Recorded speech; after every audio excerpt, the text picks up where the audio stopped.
Enorme placer estar otra vez con vosotros, en este capítulo número 3. Placer enorme estar con vosotros.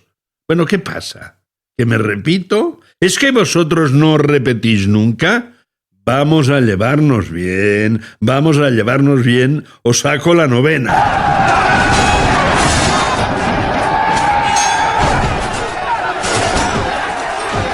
Saco la novena legión porque además esto se está poniendo fatal. ¿Cómo está el patio del mundo?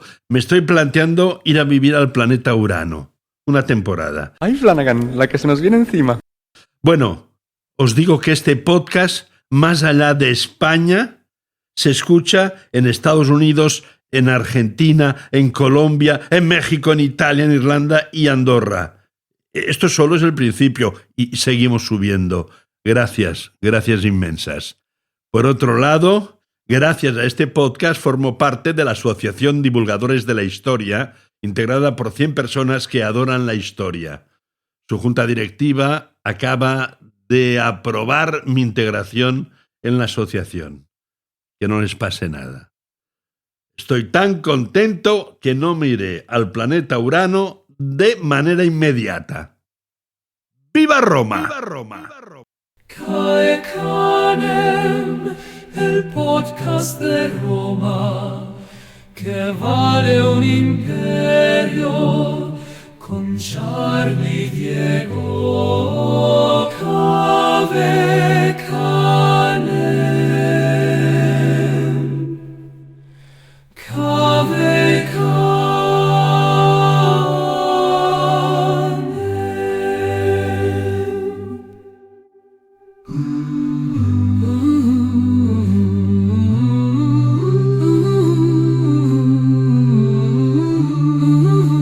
David Seijas es uno de los mejores sommeliers de España y del mundo mundial. Además, es un excelente comunicador. Él trabajó en el restaurante El Bulli, el templo de la cocina. Trabajó con el gran Ferran Adrià.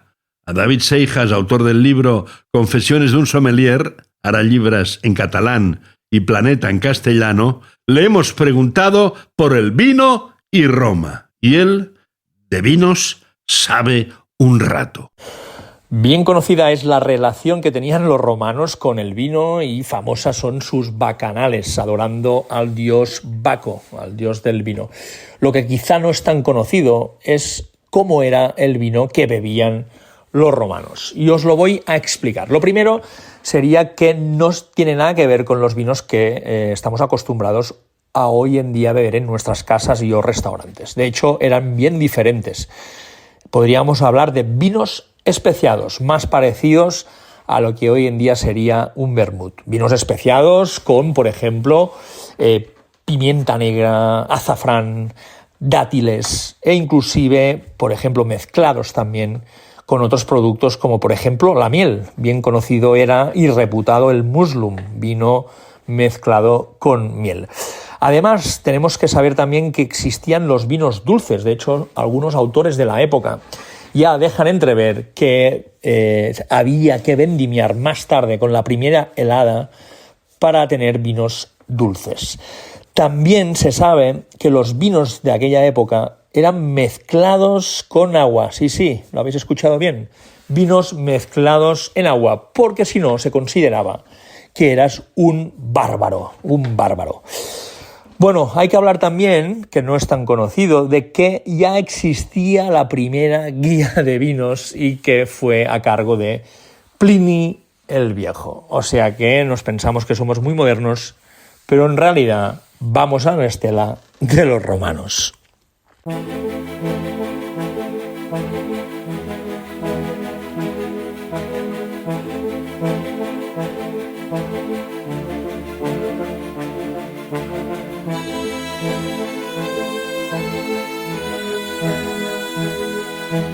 La ciudad de Roma, cuando alcanzó el mayor número de habitantes, fue el año 2 después de Cristo. 1.100.000 habitantes, una cifra muy considerable en aquellos tiempos.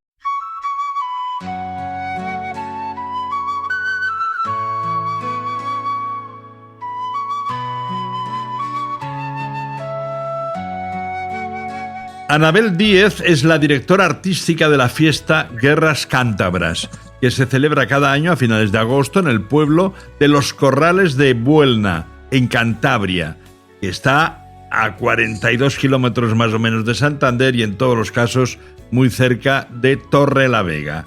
Anabel, un placer poder charlar contigo en Cabe Canem, cuidado con el perro, y que el dios Juno ilumine esta entrevista. Anabel. Hola, ¿qué tal? Pues yo encantada de que Juno y Jano nos iluminen el camino. Jano era el dios de las dos caras, Sí. era el principio y el final, ¿no? Entonces, Sí. bueno, cuando Roma estaba en guerra, siempre se abrían las puertas del templo de Jano. Y cuando se firmaba la paz y Roma no estaba en guerra, pues se cerraban las puertas del templo.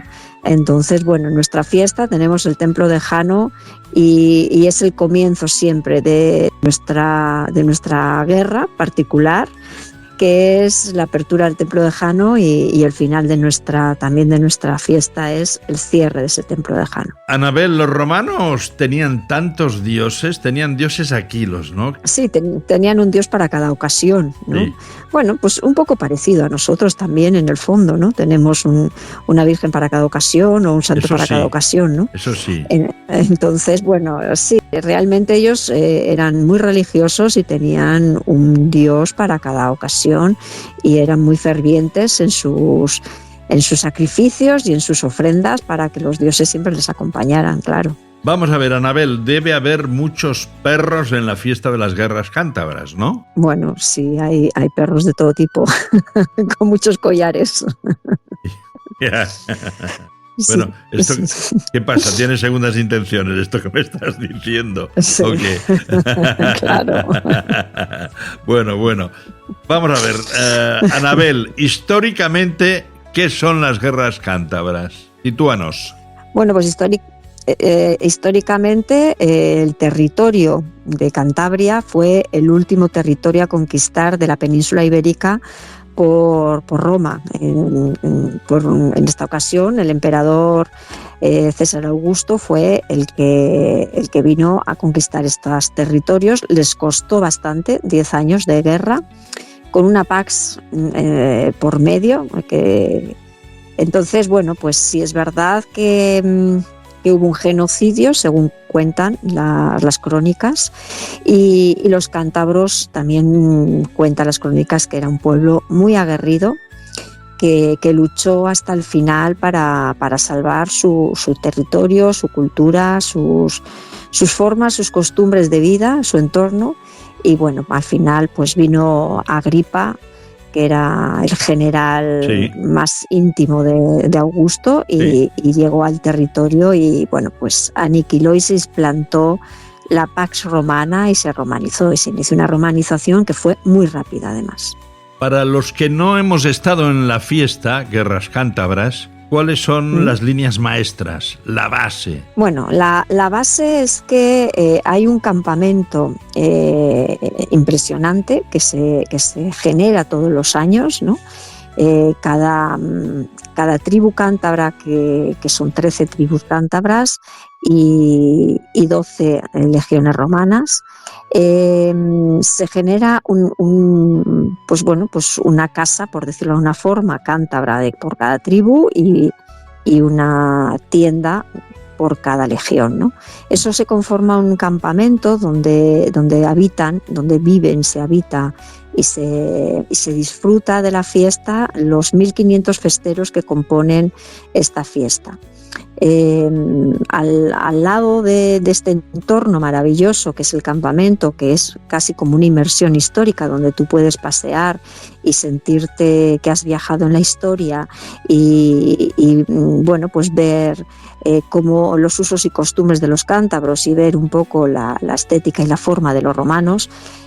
Al lado tenemos un espacio que es el anfiteatro, donde recreamos todos los acontecimientos que fueron que fueron llevados a cabo aquí en la guerra, Sí. ¿no? Desde principio a fin, lo recreamos en los actos interpretando pues, los distintos personajes protagonistas de la fiesta y con un guión evidentemente donde metemos a los cántabros en este caso como los superhéroes, ¿no? Que fueron aniquilados, pero bueno, son actos de una épica impresionante y de una brillante donde participan alrededor, pues en cada acto de 500 personas. Entonces, bueno, es una fiesta donde se disfruta de la historia en todo su nivel, de la cultura, de la gastronomía, de estar aquí en Cantabria con todos los beneficios que puede llevar al visitante el poder estar con nosotros y en nuestra tierra, claro. Maravillosa Cantabria, sin lugar a dudas. Dura unos cuantos días la fiesta, ¿no? Sí, dura... comienza un fin de semana, es toda la semana siguiente y otro fin de semana. Son 2 fines de semana con una semana por medio. También tenemos actividades a lo largo de esa semana de gran interés, como son las conferencias, ¿no? Las conferencias. Entonces, bueno, es un programa muy amplio y donde puede encontrar cualquier visitante que quiera acercarse con nosotros, puede encontrar actividades que hacer de interés. Pero en realidad, ¿cuántos visitantes acuden cada año a ver la fiesta, a vivir y a gozar la fiesta? Pues alrededor de 50.000, Vaya. Más o menos, Sí. ¿sabes? ¿Tenemos ya las fechas para terminar? ¿Para este año 2025? Sí, los 2 últimos fines de semana, creo que empieza el 22, si no me equivoco, y termina el 31 de agosto. 22 de agosto al 31 de agosto. Yo te iba a decir y te digo que los dioses otorguen la gloria a quien la merezca. Gracias, Anabel. Muchísimas gracias y esperamos a todos los que tengan interés por Roma a visitar nuestra fiesta porque realmente se vive en alto nivel el amor a Roma y bueno, tenemos sobre todo una batalla ejemplarísima entre romanos y cántabros, que eso es digno de ver. Gracias.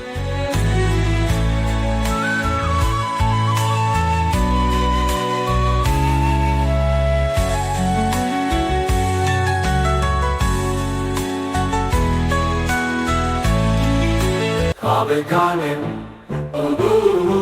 el podcast de Roma, hoy vale un imperio. Hola, Charlie, que era un fenómeno. ¿Te da Queen? ¿Te da Queen? El gran Chiquito de la Calzada. Te echamos de menos.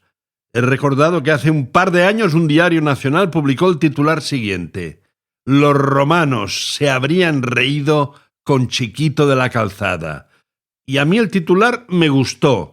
Todo venía a colación del libro de la inglesa Mary Beard sobre la risa en Roma. Y es que el periodista David Martín decía, porque lo decía Mary Beard, claro, que a los romanos no les gustaba tanto el doble sentido ni el ingenio como los gestos exagerados y la interpretación extravagante. Ahí, Chiquito de la Calzada lo cuadraba todo. O las imitaciones también les gustaban. A los romanos les encantaban los chistes. Chiquito falleció hace 7 años, no es ningún chiste, el 11 de noviembre de 2017. Hola, Charlie, que era un fenómeno. ¿Te da Queen? ¿Te da Queen? El fenómeno eres tú, Chiquito. Te seguimos recordando.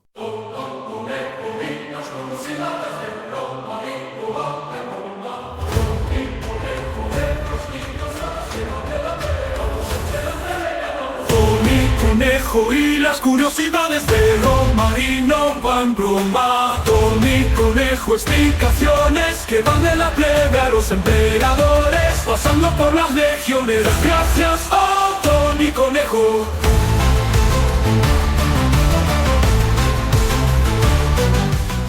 Tony Conejo, profesor de Historia del Arte en la Universidad de Barcelona. Quien haya visto la primera parte de Gladiator seguramente recordará la magnífica interpretación de Joaquín Phoenix encarnando al emperador Cómodo. Este se nos presenta como un personaje lunático, un loco, alguien que solo pensaba en sus propios intereses y que no dudó incluso en asesinar a su padre para conseguir su principal cometido, convertirse en emperador de Roma. Pero nada de eso sucedió. Su progenitor, Marco Aurelio, murió en el año 180 por circunstancias naturales, seguramente fruto de una pandemia que durante aquella época había asolado el imperio de Roma. Es cierto que los contemporáneos de Cómodo no perdieron la oportunidad de hablar mal de él, de verter palabras negativas sobre su persona, pero es que esto era justificado por diversas razones. Primero, porque Cómodo no dudó en rebajar los impuestos a los pobres, ¿a costa de quién? De los ricos. Y eso tampoco no fue mucho del agrado del Senado. Por lo tanto, ricos y senadores fueron los principales causantes y los que motivaron el generar toda esa prensa negativa en contra del personaje. En la película también se pone mucho empeño en el gusto que tenía Cómodo para luchar o participar en juegos de gladiadores. Y es cierto que lo hacía, porque al fin y al cabo la lucha de gladiadores era un deporte. Él incluso se hacía llamar de manera artística Hércules romano, y era así como en muchas monedas incluso donde aparece representado. Hasta hay una magnífica escultura, un retrato de él en los museos capitolinos de Roma, donde aparece encarnado como si fuera Hércules. No fue el único emperador que lo hizo. Nadie se pone a las manos a la cabeza porque a Augusto le gustara compararse con Apolo. En cambio, que lo hiciera Cómodo es visto de manera negativa. Al final todo le pasó factura. Ciertamente fue asesinado a manos de un gladiador. Es verdad, Narciso, el que era su entrenador, pero no en la arena del anfiteatro como nos quiso hacer creer Ridley Scott, sino mientras tomaba un cálido baño. Senadores y ricos se esmeraron para que la memoria de Cómodo fuera olvidada, y por eso se le aplicó lo que en Roma se llamaba la damnatio memoriae, es decir, destruir todas sus imágenes para que nadie se acordara de él. No duró mucho. La muerte de Cómodo dio pie a una guerra civil, a una lucha por el poder que se alargó durante un año, es decir, entre 192 y el 193. Pero precisamente cuando el 193 subió al poder Septimio Severo, se ocupó en restituir el buen nombre de Cómodo, es decir, anular la damnatio memoriae, e incluso llegó a elevar a Cómodo a la categoría de Dios. Es la única vez en la historia de Roma en la que eso sucedió. Las curiosidades de Roma innovan Roma.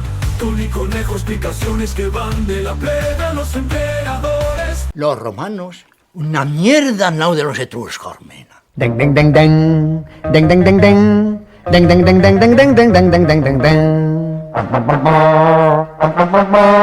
Bueno, nosotros vamos con los romanos, no con los etruscos, ¿eh? Aquí un respeto, por favor, un respeto. Y por cierto, un mensaje rápido. Lo del saludo de Elon Musk en plan romano es más bien en plan fachenda. De romano, nada de nothing, según los historiadores.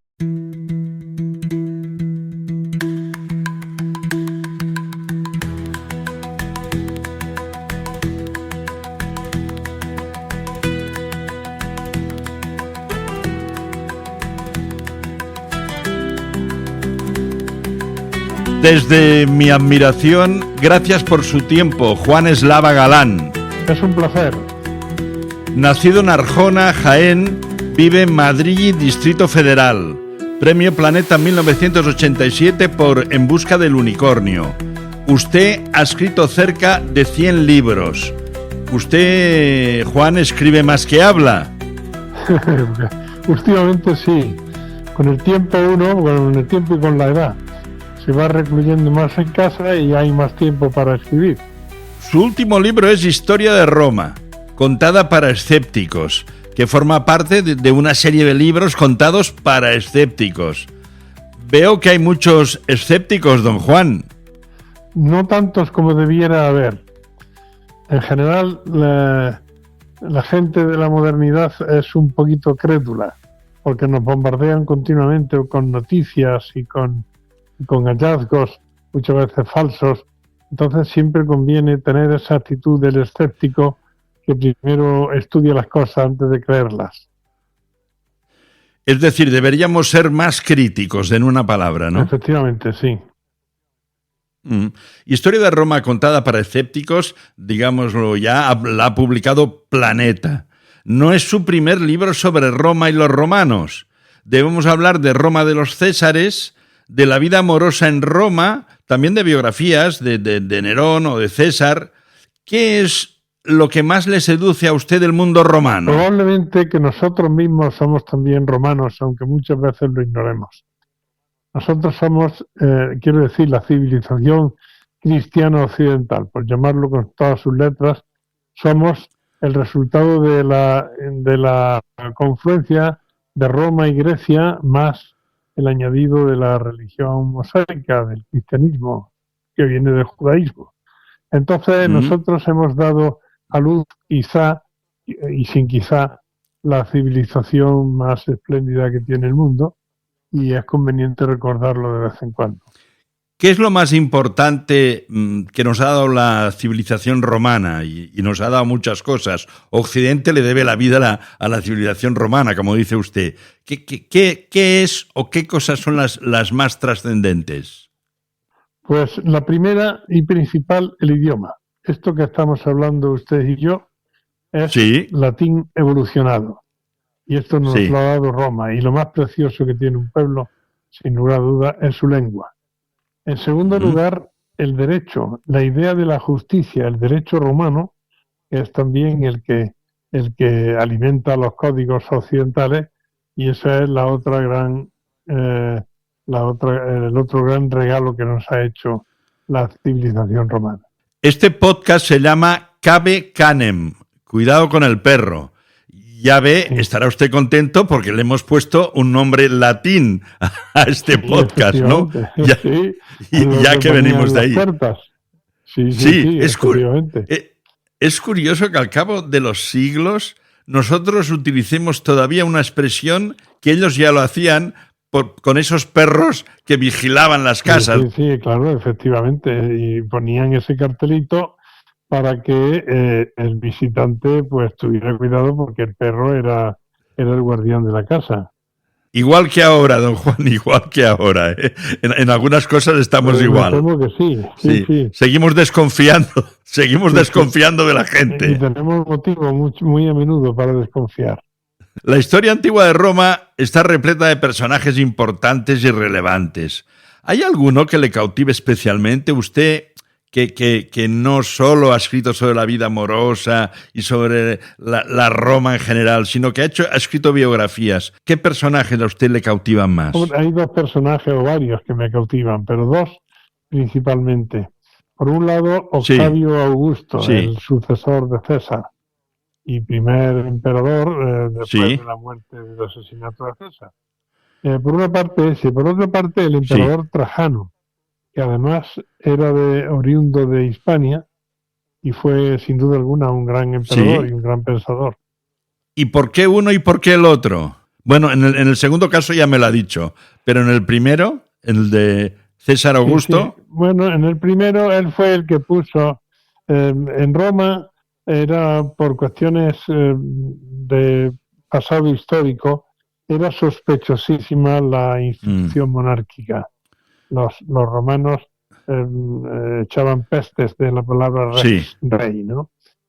Sin embargo, llegó un momento en que una república que tenía 2 presidentes anuales, aquello se mantenía muy malamente teniendo en cuenta que Roma se había extendido por todo el entorno mediterráneo. Entonces, aquello era difícil de regir con ese sistema. Y había que imponer un sistema de un mando más unificado, que era, al fin y al cabo, la monarquía. Pero la monarquía no se podía llamar Rex el que la detentara, obviamente. Cuando se vio que ese era el proyecto de César, lo asesinaron en el Senado, como todo el mundo sabe, y su sucesor, que fue precisamente su sobrino y adoptivo, Octavio, u Octaviano, después llamado Augusto, que fue el título que le otorgaron, pues este fue el que llevó a cabo, digamos, el proyecto unificador del César. Augusto, sí.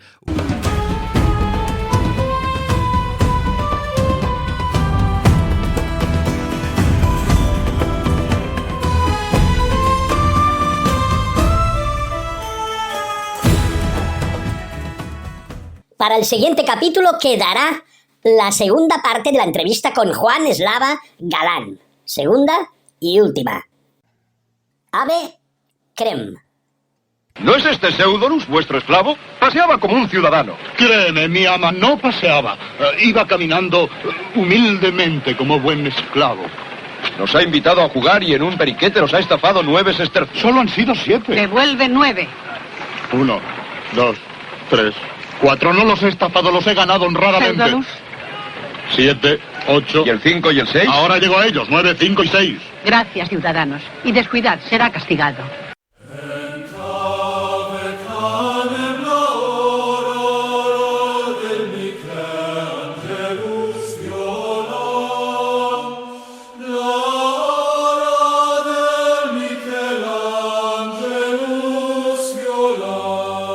In vino veritas.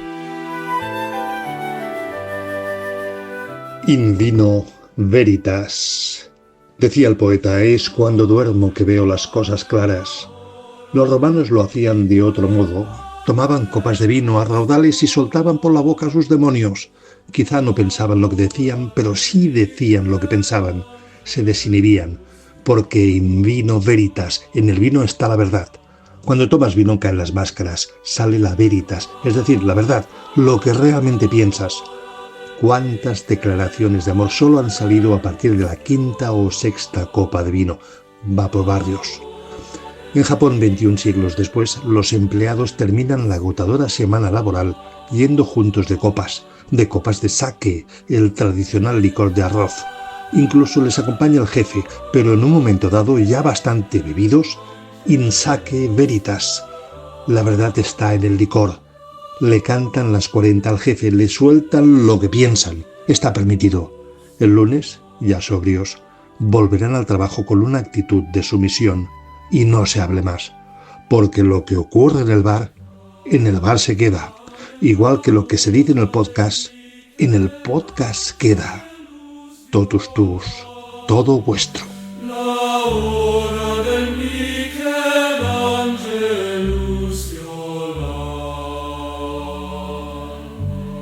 En Roma, entre batallas, asesinatos y suicidios, el personal desapareció de la faz de la tierra antes de hora, y muchos eran muy jóvenes. Mesalina, 23 años, Nerón, 30 años. En el año 222 fue asesinado Heliogábalo, el emperador adolescente, que había llegado al poder con solo 14 años y fue asesinado cuando tenía 18. Su breve mandato estuvo lleno de escándalos sexuales y también fue asesinado por meterse con los cultos religiosos de Roma. Basta de dar la lata, ya nos vamos. Gracias a Juan Eslava Galán, David Seijas, Anabel Díez y... Colaboradores, Tony Conejo y Miguel Ángel Violán. Voces de Susana Grau, Judith Diego, Ferran Badía, Roma Llori, Patricia Violán. Montaje, Ricardo Valesi, Patricenta y todo lo demás. El de Lego, Charlie Diego.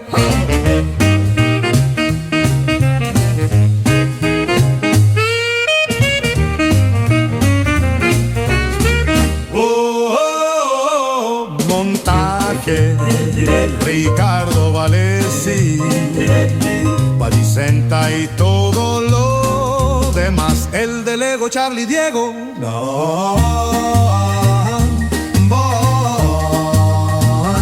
Voces de Susana Grau, Judith Diego, Ferran Badía, Roma Llori, Patricia Violán. Montaje, Ricardo Valesi, presenta y todo lo demás. El de Lego, Charlie Diego.